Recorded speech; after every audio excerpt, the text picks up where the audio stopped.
তাহলে আপনি সব টাকা নিয়ে নেন, আমারও আপনাকে ওই যে ক টাকা আমি নিছি বা নিছি সব টাকা আপনারা নিয়ে সমান ভাগ করেন। গোপনে মোবাইলে ধারণ করা ভিডিওতে দেখা যায় নৌ পুলিশের পরিদর্শক জাহাঙ্গীর হোসেনের সঙ্গে তর্কে জড়িয়েছেন বেশ কয়েকজন।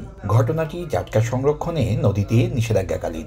তখন চাঁদপুরের মেঘনা নদীর জয়ভৈরবী এলাকা ও তার আশপাশে এক শ্রেণীর জেলেদের কাছ থেকে উঠানো চাঁদার টাকার হিসেব নিয়ে ভাগাভাগির কথা চলছে তাদের মধ্যে। অভিযান শেষ হয়ে গেল না, অভিযান তো শেষই।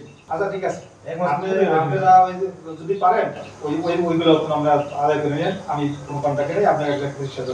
নীলকমল নৌ পুলিশ ফাঁড়ির ওই কর্মকর্তা জেলেদের কাছ থেকে উঠানো অবৈধ চাঁদার টাকা একাই আত্মসাৎ করেছেন বলে অভিযোগ ওঠে। সেটা নিয়ে তাদের মধ্যে আলোচনা, ভিডিও কি বা কারা ছড়িয়ে দেয় সামাজিক যোগাযোগ মাধ্যমে। অনৈতিক কাজের এই ভিডিও নজরে আসে নৌ পুলিশের। তদন্ত করে সত্যতাও মেলে। এর প্রেক্ষিতে প্রাথমিকভাবে অভিযুক্ত নৌ পুলিশ কর্মকর্তার বিরুদ্ধে নেওয়া হয় শাস্তিমূলক ব্যবস্থা। নীলকমল নৌ পুলিশ ফাঁড়ি থেকে তাকে ক্লোজড করে সদর দপ্তরে নেওয়া হয়েছে। নগদে 500 টাকা বা তার বেশি পেমেন্টে পেতে পারেন ঢাকায় জমিসহ 20 কোটি টাকার পুরস্কার।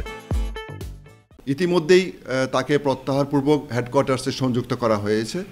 তার বিরুদ্ধে আনিত অভিযোগ প্রমাণিত হলে আরও কঠোর শাস্তিমূলক ব্যবস্থা নেওয়া হবে। গত 2023 সালের 4 জুন নীলকমল নৌ পুলিশ ফাঁড়িতে ভারপ্রাপ্ত কর্মকর্তা পদে যোগ দেন জাহাঙ্গীর হোসেন। তার বাড়ি মাদারীপুর শহরে। ফারুক আহমদ, সময় সংবাদ, চাঁদপুর।